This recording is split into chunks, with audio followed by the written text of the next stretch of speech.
Ashamaa harka fuunee hordoftoota YouTube chaanaalii kiyyaa akkam jirtu nagaa keessanii waan baay'ee nagaa kiyya galata waaqayyoo hundi keessan nagaa keessanii waan baay'ee tokko nama gaddisiisu baay'ee tokko nama rifachiisu waaqayyoo haraara isaa buusu barri kun baay'ee waan nama yaaddessuudha waan nama bakka dhugaa waaqa surur waan nama jedhu dhageenya biyya Itoophiyaa keessatti.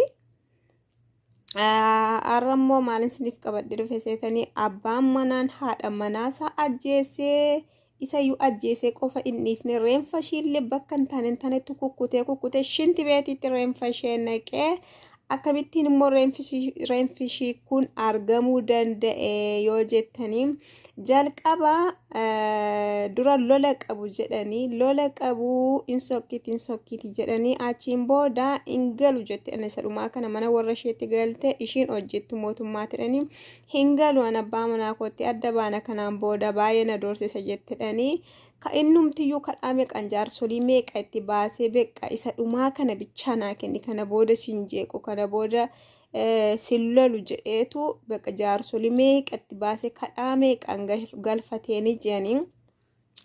isaan booda erga galfatee innoo ajjeesee reenfa isheellee bakka hin taanetti kukkuteeni shinti beetiitti naqee isayyuu akkamiin maatiin ishii reenfa kana shinti beetii keessaa akka arganillee siniif himaa. Maatiin ishii miidiyaa irratti yaada kennanii jiru. Gaazexeessonni gaggaafataniiru ni deemanii maatii ishii akka maatiin ishii jedhanitti ituu hin gaafanne bilbilee nu jalaa kaasuu diddee jedhanii guyyaa 3 geessee jedhanii yeroo isatti bilbilanii maaliifi bilbila kaasuu diddee maal taate jennaani qorrobaa jirti jedhanii ijoolleen ortodoksii hin beektu. Insoomti bataskaanatti galte yaani insoomti hin qorrobdii bataskaana jirti jedhanii waaqayyo gooftaan isaa faadhiisu haadha manaasaa ajjeesee kee qorrobaa jirti jedhe yaa waaqayyo maal araara kee buusi namni isaa basumaan maal akka ta'aa jiru hin beeknu nuti. Achi maatiin isheeyyuu in shakkii qabu miti achi intalli immoo hojjettu mootummaati jedhanii achi oddoo hojii ishii sanattis bilbilan jedhanii bakka hojii ishii sanatti akka waan miiseejii ishiin ergite inni silaa ishii ajjeesira boqonnaa naa kennatte miiseejii ergitee jirti jedhanii warri bakka hojii ishii sunillee dubbatanii jiru jedhanii maatiin ishii bakka hojii sanattis bilbilanii yeroo gaafatanii erga dhufte guyyaa 3ffaadha hojii hin dhufne garuu miseejiin nu barreessiteetti silkii ishiitiin miseejiin barreeffame boqonnaa naaf kenna guyyaa amma kanaatti miseejiin nu qaqqabeera jedhan warri bakka hojiisi warri biiroo tokko keessaa hojjettu achi maatiin ishiiyyuu waan shakkan qabu qaxxitaadhumaani poolisii fudhatanii mana isaa dhaqan mana abbaa manaa ishee yeroo dhaqanii reenfi shinti beetii keessaa argame reenfa ishee akka hin taanetti kukkutanii waaqayyo haraara isaa buusu maal garuu barri kuni ani baay'ee tokko naan rifadhe dhiirri haadha manaatiif bara ajajamaan jirre dhugaa waaqa haati manaan abbaa manaatiif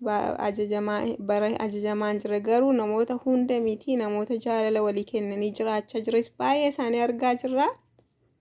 Meelaa laameeto ji'an guunne taajuun haadha manaasaa Jarmanitti ajjeese inni kun immoo Itoophiyaatti haadha manaasaa ajjeese inni kun immoo shinti beetiitti naqee dubartii wayiis immoo kaleessa miidiyaa kanarra deema abbaa manaa ishii ajjeesteetu erga ajjeeste guyyaa 10 ajjeeste guyyaa 10tti kifilii keessa argame jiran dhugaa waaqa bara maaliiti maanni lubbuun namaa beekaa qoosaa dhumate lubbuu namaa baasuun salphaa dhumate dhugaa waaqa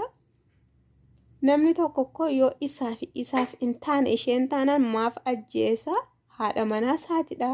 beeqa nagaadhaan adda ba'uun jira namni hinaara garuu lubbuu baasu maaltu fide dhugaa waaqa baay'ee tokko waan nama yaaddessuuf waan nama sodaachisu barrisaa.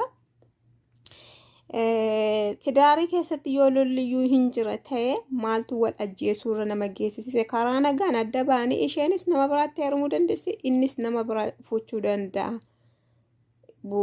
Wanti akkas dafee nama lubbuu nama baasisu kun maaliif namni akkas ta'e garuu barri kun maal garuu araara isaa buusu biyyi keenyallee baay'ee nama yaaddessiti dhugaa waaqa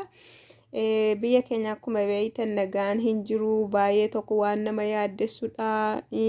bakka baadiyyaa magaalaarra baatee baadiyyaa dhaquu hin dandeessu bakka lola jira biyya Itoophiyaa waaqayyo haa yaadatu Yesus Kiristoos hunduma keenya nu haa yaadatu malee baay'ee tokko nama yaaddessa biyyi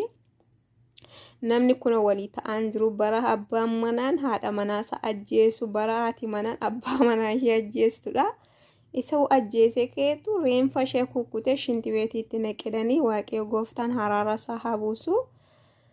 waaqayyoon jabeessanii kadhachuudha dhugaa bara kana haraara isaa nuuf haa buusu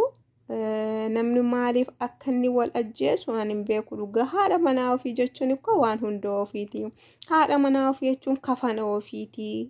abbaa manaa ofii jechuun waan hunda ofiiti abbaa manaa jechuun kafana ofiiti indee maanni ani waan barana dhagaar waan taarikii dhiyoo kanasi namichi wayii haadha manaasaa jimmadha haadha manaasaa ajjeese finfinneetti isa ajjeese ta'e nuti hin beeknu kana waaqayyo beeku inni kaan isa ajjeesedha finfinneetti wajjin jimmaatti wajjin finfinnee dhufanii reenfa ishiitu argame hoteela keessatti fooqii 8ffaa argamtedhani bakka bara maaliiti kun dhugaa waaqayyo maanni waansa bara beeka baay'ee tokko hin ulfaata jabeessanii waaqayyoon kadhachuudha dhugaa bakka barri isaa baay'ee waan nama yaaddessuuf waan ulfaatudha haraara isaa nuuf buusu waaqayyoon kadhadhaa iddoo jirtanitti dhugaa waaqa bara bakka nama hamanuun iyyuu baay'ee tokko ulfaatee jirudha indee dhugaa waaqa akkamitti nama amananii akkamitti bakka tidaarii keessatti kan abbaa manaa fi manaa waliin nama namne ishiyyuu maal godhu kajoo namoota baay'een jijjiirama fakkeenyaaf namoota gaggaariin haati manaa fi abbaa manaa walii amanamanii jireenya bareedaa jiraatan baay'een isaanii jiru namoota immoo bakka walii haati manaa fi abbaan manaa walii hin taane adda ba'anii jiran nagaadhaan jiraachaa jiru warri kun immoo maaltu wal ajjeesu fidatoo wanti filannoo baay'eetu jira dura jaalalumatu walitti isaan fide ishi bakka erga mootii daarii keessa seenanii rabshaadha yookaan waliif amanamuu didanii yookaan isatu nama yookaan ishiitti nama wanti daarii keessaa rabbitu beeka nuti hin beeknu isaan booda seerri jira jaarsoliin biyyaa jira nagaadhaan adda ba'uun otoo jiru wal ajjeesuu kana maaltu fide dhugaa waaqa basuma baay'ee tokko waan nama rifachiisu kuni waan nama yaaddessu mee waaqayyo haraara isaa nuuf haa buusu Yesus Kiristoos haraara isaa haa buusu waa hunda sardamuun hin barbaachisu bakka waan